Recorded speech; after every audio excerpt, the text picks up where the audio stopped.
Okay, तो इस lesson के अंदर हम कवर करने वाले हैं, हमारे पास है सेल्स जो है ग्रुप। और सेल्स ग्रुप के अंदर हमारे पास ये होता है कि आप जो है किसी भी एक्सेल की शीट के अंदर अगर कोई रो, कोई कॉलम, कोई सेल ऐड करना चाहते हैं तो हम यहां से करते हैं।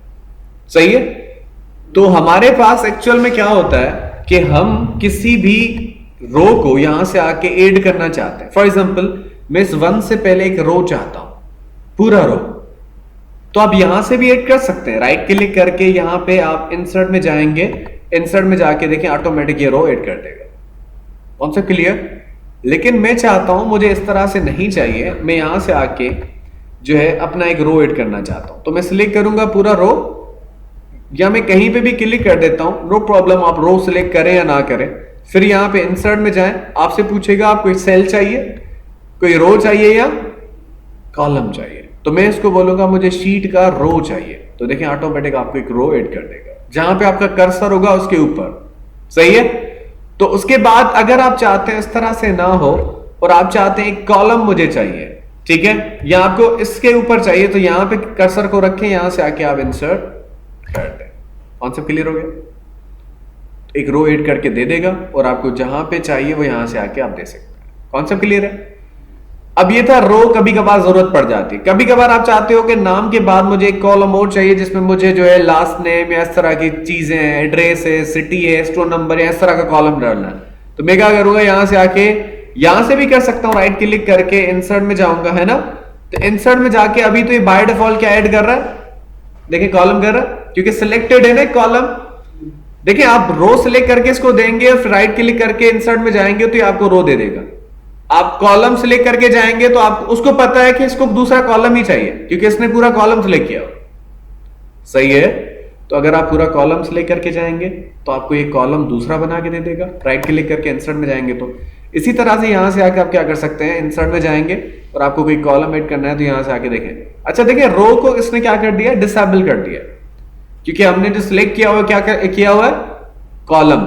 लेकिन अगर मैं पूरा कॉलम सिलेक्ट नहीं करता, सिर्फ एक सेल सिलेक्ट करता हूं, तो फिर यहां पे आके मुझे पूरा रो भी दिखाएगा और कॉलम भी दिखाएगा। Concept clear. अब मैं कोई कॉलम ऐड करना चाहता हूं, ये इस तरह से कर लेगा।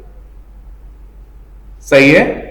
और फिर आप जो है कोई सेल भी ऐड कर सकते हैं। फॉर एग्जांपल मैं चाहता हूं यहां पे आके मुझे एक सेल ऐड करना है, तो मैं यहां पे आके एक सेल ऐड करता हूं, इंसर्ट में जाएंगे, सेल्स। अभी बोल रहा है कि शिफ्ट सेल्स राइट। अब ये चाहता है मैं दूसरा सेल तो ऐड करूंगा, लेकिन यहां पे जो सेल है वो किसको, इसको कहां मूव करूं, राइट की तरफ, डाउन की तरफ, पूरा रो ऐड करना है, कॉलम ऐड करना है। तो मैं इसको बोलता हूं कि राइट की तरफ मूव करो और ओके कर दो। तो देखें इसने क्या कर दिया, जिस सेल पे वो खड़ा था उस सेल को इधर मूव किया और दूसरा यहां बना दिया जहां पे हमारा कर्सर था। कॉन्सेप्ट क्लियर है। फॉर एग्जाम्पल मैं समझाता हूं, ये कुछ इस तरह से हुआ कि मैं सी पे क्लिक करता हूं और यहां पे एक सेल ऐड करना चाहता हूं, तो सी को ये राइट में पुश कर देगा और यहां पे एक दूसरा सेल एम्प्टी ऐड कर देगा। तो मैं यहां पे आके जो है एक सेल ऐड करता हूं। देखें ये बोल रहा है कहां, डाउन पुश करना है, मैं बोल रहा हूं नहीं राइट पुश करना है, तो ओके करते हैं। तो देखें सी को आगे भेज दिया और वहां पे एक एम्प्टी नया सेल ऐड कर दिया। कॉन्सेप्ट क्लियर हो गया। तो कभी कभार आपको इस तरह की जरूरत पड़ सकती है। फिर उसके बाद यहां पे आके आपके पास शीट ऐड करनी है तो वो भी ऐड कर सकते हैं। Concept clear. यहां तो यहां से आके आप प्लस पे क्लिक कर दें तो एक शीट ऐड हो जाएगी इस तरह से, शीट 3 आ गई। देखें या आप यहां से आके क्या कर सकते हैं, इंसर्ट से जाके एक शीट ऐड कर सकते हैं। तो देखें शीट आपकी और 4 जो है वो यहां पे आ गई। कॉन्सेप्ट क्लियर हो गया।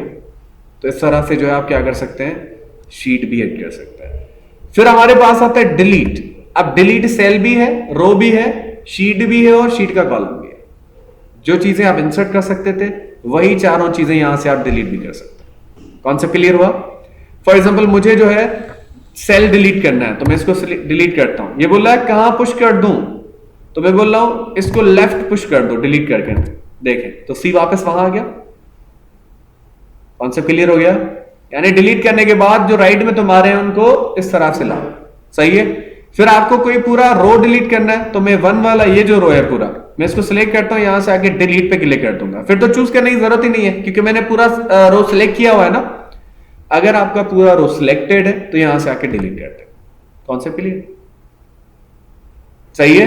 इसी तरह से कोई कॉलम, जैसे नाम का कॉलम डिलीट करना है, सिलेक्ट करें, यहां से आके डिलीट करते हैं, ऑटोमेटिक पूरा कॉलम डिलीट हो जाएगा क्योंकि हमने सिलेक्ट करके दिया है ना। लेकिन अगर आप सिलेक्ट करके नहीं देते, आप ऐसे ही लिख रहे हो कि सब्जेक्ट 3 को मुझे डिलीट करना है पूरे कॉलम को, तो फिर आप यहां से जाएंगे और यहां पे आके बताएंगे कि आपको क्या डिलीट करना है, रो या कॉलम। तो मैं बोलूंगा कॉलम डिलीट करना। कॉन्सेप्ट क्लियर हो गया। इसी तरह से मुझे ये 5th जो है वो सारा रो डिलीट करना है, तो मैं यहां पे सिलेक्ट करूंगा और यहां पे आके जाके क्या बताऊंगा इसको कि पूरा रो डिलीट करना है। Concept clear. इसी तरह से अगर मुझे की पूरी शीट डिलीट करनी है तो मैं क्या करूंगा, यहां से आके पूरी की पूरी शीट को भी डिलीट कर सकता हूं। जैसे शीट 3 है ना, मैं यहां से आके क्या करता हूं, डिलीट शीट, तो देखें पूरी शीट डिलीट कर दी। Concept clear. जो यहां से भी कर सकते थे, राइट क्लिक करके यहां से भी आप डिलीट कर सकते हैं शीट को। सही है, ये देखिए हो चुकी शीट 4। अच्छा जी, उसके बाद ये आता है फॉर्मेट। अब फॉर्मेट में जो है आप रो की हाइट, ठीक है, या आप कॉलम की हाइट भी यहां से बता सकते हैं। कॉन्सेप्ट क्लियर हुआ। मैं अगर चाहता हूं यहां पे आके फॉर एग्जांपल जो है ये वाला पूरा रो है जिसकी मुझे हाइट बढ़ानी है, तो सिलेक्ट करूंगा, यहां पे जाऊंगा फॉर्मेट और देखें क्या आ रहा है, रो हाइट आ रही है। इस पे क्लिक करूंगा, देखें अभी इसकी रो की हाइट क्या है, पूरी 15 है। मैं इसको देता हूं 30 और मैं ओके कर देता हूं, तो देखें हाइट बढ़ा दी उसने इसकी। कॉन्सेप्ट क्लियर हो गया। इसी तरह से आप यहां से आके क्या कर सकते हैं, ऑटो फिट भी रख सकते हैं, यानी जितना डेटा उतना एडजस्ट हो जाए। मैं जैसे ऑटो फिट करूंगा देखें वही हो जाएगा जैसे नॉर्मल होता है। Concept clear. या जैसे ये पूरा रो है ना, इसमें हाइट थोड़ी बड़ी है, मैं इसको सिलेक्ट करता हूं, यहां पे आता हूं और इसको बोलता हूं कि इसको ऑटो फिट कर दो, तो देखिए जितना डेटा होगा उतना ही उसको सेट कर देगा। कॉन्सेप्ट क्लियर हुआ। यानी अगर फॉन्ट की साइज बड़ी होती तो ये बड़ा ही होता इस तरह से। फॉर एग्जांपल मैं फिर भी रो की हाइट बढ़ा देता हूं, सही है, और मैं इन सारे कॉलम्स को एडजस्ट कर देता हूं सपोज इस तरह से। अब देखिए हाइट बड़ी है ना। अब मैं क्या करता हूं, इसको सिलेक्ट करता हूं, यहां से आके मैं इसको फॉर्मेट देता हूं कि ऑटो फिट करो, तो ये थोड़ा सा एडजस्ट करेगा इस तरह से, क्योंकि फॉन्ट की साइज बड़ी है ना, इस तरह से। तो जितना डेटा उतना उसको सेट कर देगा, उस लिहाज से वो एडजस्ट कर लेगा। सही है। उसके बाद यहां पे कुछ और चीजें भी हैं जो आप डिफॉल्ट विड्थ रखना चाहते हैं, यानी हर रो की वही ही विड्थ हो, हर कॉलम की वही विड्थ हो, तो वो आप खुद ही डिफाइन कर सकते हैं। Concept clear. यानी पूरे के पूरे कॉलम एक ही विड्थ के नजर है, तो आप यहां से डिफॉल्ट विड्थ दे दें। Concept clear. इस तरह से अब शीट को रीनेम यहां से कर सकते हैं, जो नीचे भी हो सकता था। मूव और कॉपी शीट वो यहां से भी हो सकता था। टेब का कलर आप यहां से आगे चूज कर सकते हैं, जैसे मैंने कहा था ना शीट का कलर। ये सारी चीजें यहां भी अवेलेबल है कि आप चाहें तो क्या कर सकते हैं, मूव और कॉपी पढ़ाया था कि पूरी शीट को कॉपी करके दूसरी शीट बना दे, तो बना सकते हैं। यहां से आके टेब का कलर था, यहां से भी दे सकते हो आप, पढ़ा था हमने। तो ये चीजें यहां पे भी अवेलेबल है। तो ये था हमारे पास सेल्स का ग्रुप। इंशाल्लाह नेक्स्ट में आके एडिटिंग को करते हैं, राइट।